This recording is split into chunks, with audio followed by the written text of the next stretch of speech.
Assalamualaikum warahmatullahi wabarakatuh dan salam sejahtera.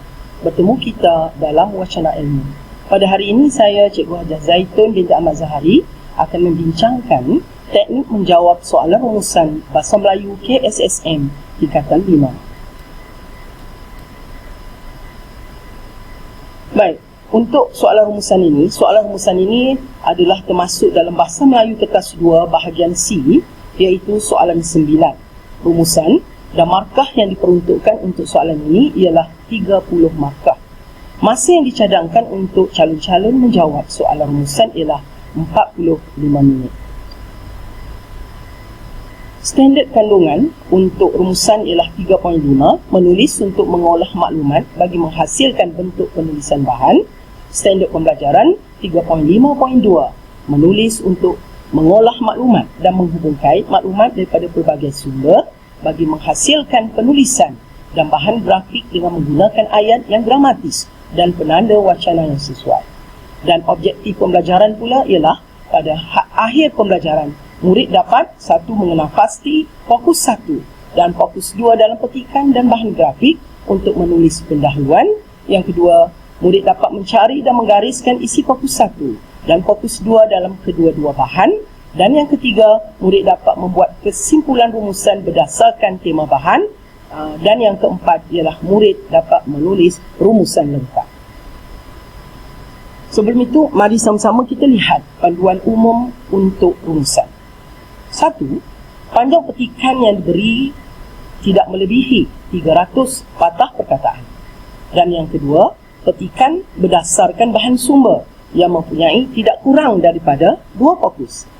Ketiga, bahan rumusan terdiri daripada sekurang-kurangnya 2 bahan daripada sumber yang berbeza, iaitu petikan prosa, puisi dan grafik, tetapi mempunyai tema yang sama.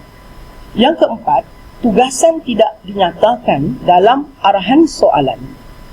Kelima, calon perlu mengenal pasti semua fokus yang terdapat dalam semua bahan yang diberikan.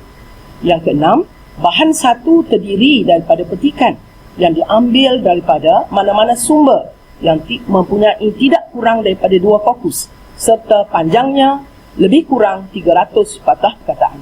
Jadi ini adalah kesediaan untuk guru-guru ya, kalau mau menyediakan bahan rumusan, bahan satu itu terdiri daripada petikan yang ada mempunyai tidak kurang daripada 2 fokus. Ketujuh, bahan 2 dan bahan 3 pula terdiri daripada sumber yang berbeza. Contohnya boleh diambil daripada petikan, daripada prosa, daripada puisi dan grafik, tetapi mempunyai tema yang sama. Yang ke-8, calon dikendaki menulis rumusan berdasarkan semua bahan dengan menentukan fokus 1 dan fokus 2. Sekiranya terdapat 2 bahan, atau fokus 1, fokus 2 dan fokus 3 sekiranya terdapat 3 bahan. Panduan seterusnya ialah yang ke-9, markah keseluruhan isi untuk rumusan ialah 20 markah, iaitu pendahuluan 2 markah, isi 16 markah, kesimpulan 2 markah. Yang ke-10, calon perlu mengemukakan 8 isi lengkap dan isi ini wajib diambil daripada setiap bahan dan menyentuh setiap fokus. Agihan isi adalah seperti berikut. Pendahuluan 2 markah, isi 8 isi tadi, iaitu sama ada fokus 1, fokus 2, kalau ada fokus 3. Jadi 8 isi diambil daripada semua fokus yang terdapat dalam semua bahan kali 2 markah, 16 markah, kesimpulan 2 markah. Jadi jumlah agihan untuk isi keseluruhan ialah 20 markah. Seterusnya, markah bahasa.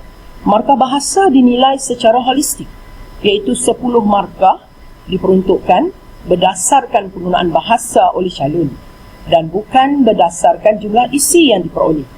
Dan asas pemberian markah bahasa adalah seperti yang dinyatakan dalam jadual di bawah. Peringkat cemerlang ialah 8 hingga 10 markah.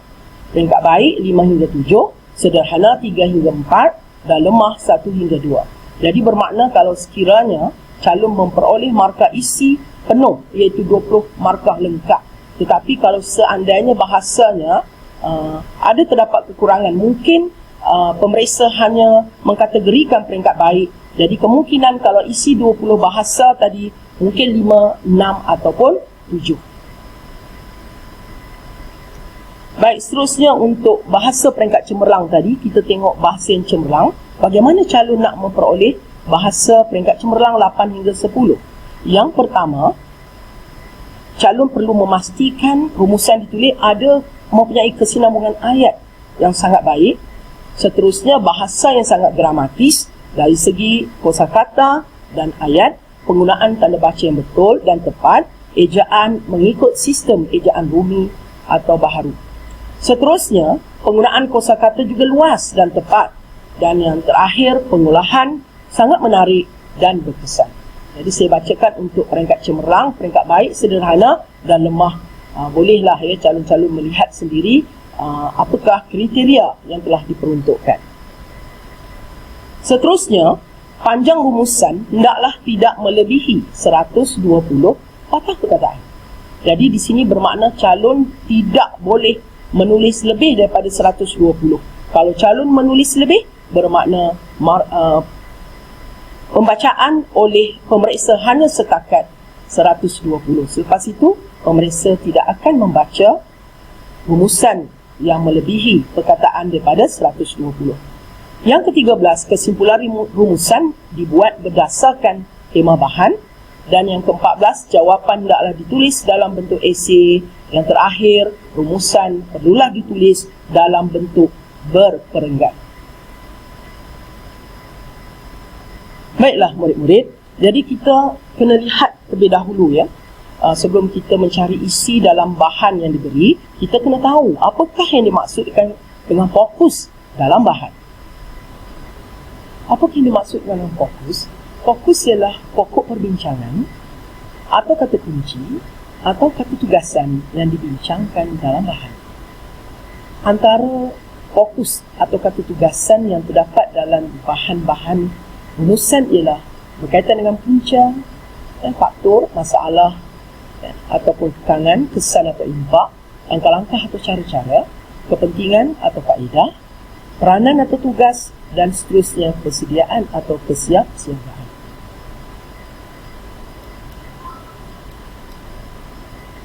Seterusnya kita beralih kepada format menulis rumusan. Untuk menulis rumusan ini dicadangkan supaya calon-calon boleh menulis dalam beberapa perenggan. Perenggan pertama ialah pendahuluan. Perenggan kedua, isi fokus 1 yang merujuk bahan 1 dan bahan 2.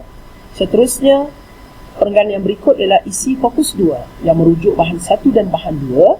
Seterusnya, isi fokus 3 jika ada, dan perenggan terakhir ialah perenggan kesimpulan. Dan untuk kesimpulan biasanya dibuat berdasarkan tema bahan. Baik, kita akan pergi kepada teknik menulis pendahuluan.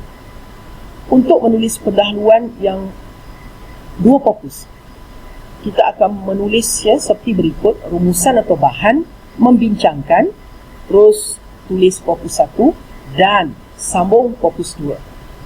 Kalau kita pilih salah satu, maka 1 markah. Tapi bila kita bincang kedua-dua, itu akan membawa 2 markah.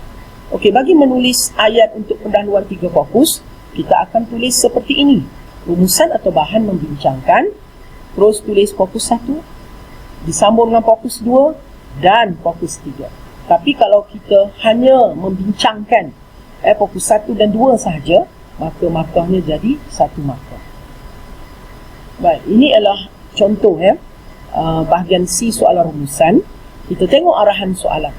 Arahan soalan di sini, baca petikan dan teliti bahan grafik yang disertakan di bawah.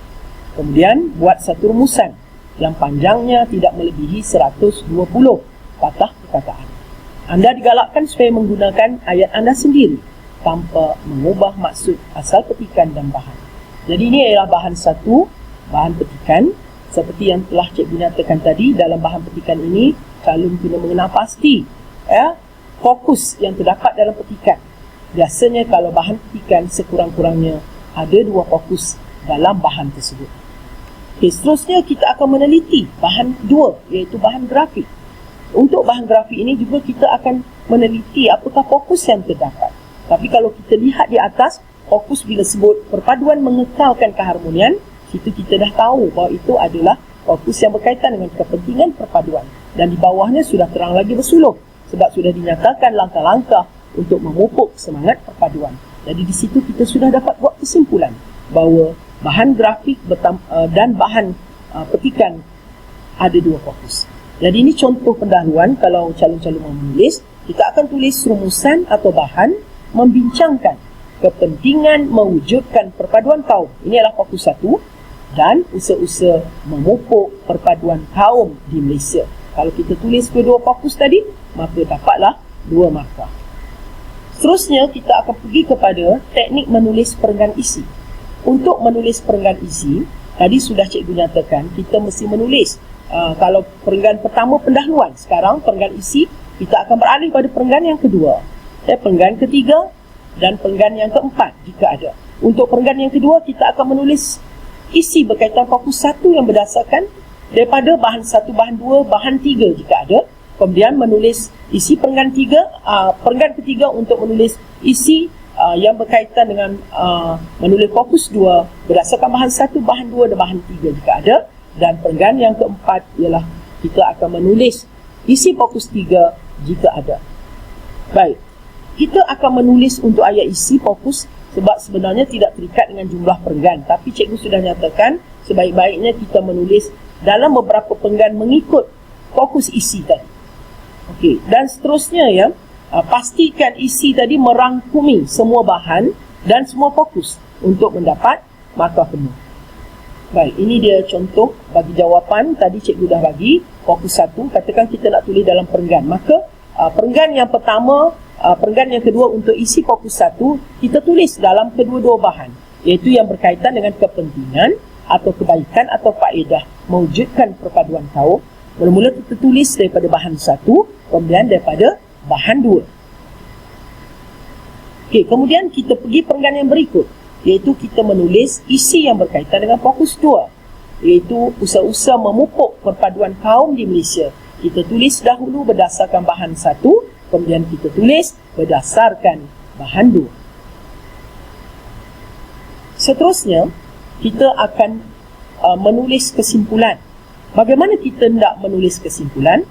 Ya, murid-murid kena mulakan dengan perkataan kesimpulannya.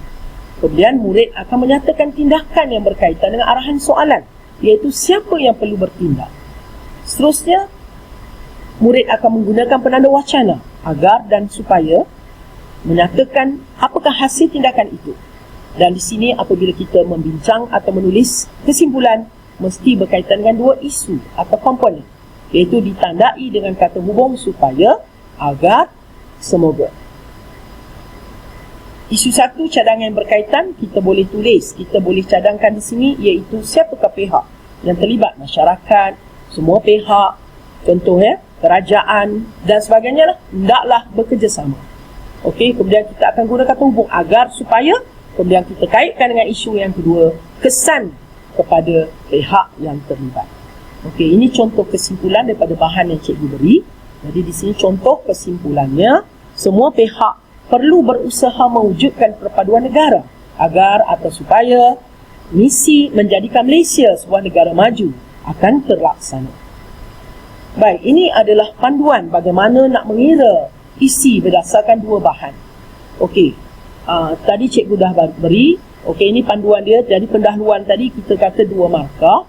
Isi tadi, bila kita lihat tadi isi bahan 1, fokus 1 tadi ada 5, fokus 2 ada 4. Isi bahan 2, fokus 1, 1. Fokus 2, 4. Jadi jumlah isi keseluruhan ialah 14. Tapi kita tak bolehlah nak tulis 14 sebab kita terhad jumlah perkataan. Maka ini panduan dia.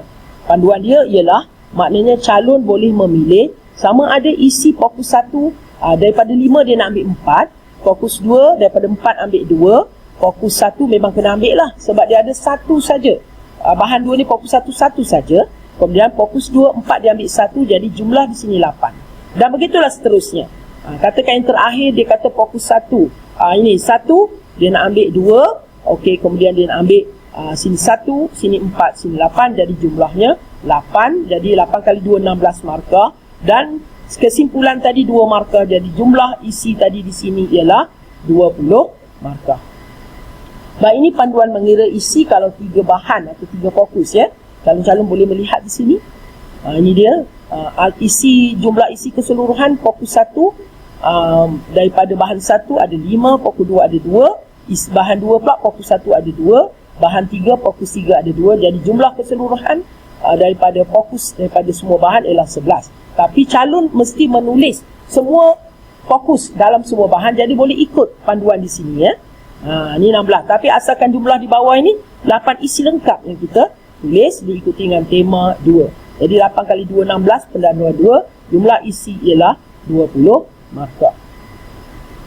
Baik, sebelum kita berakhir, jadi sebelum calon kena menyemak rumusan terlebih dahulu.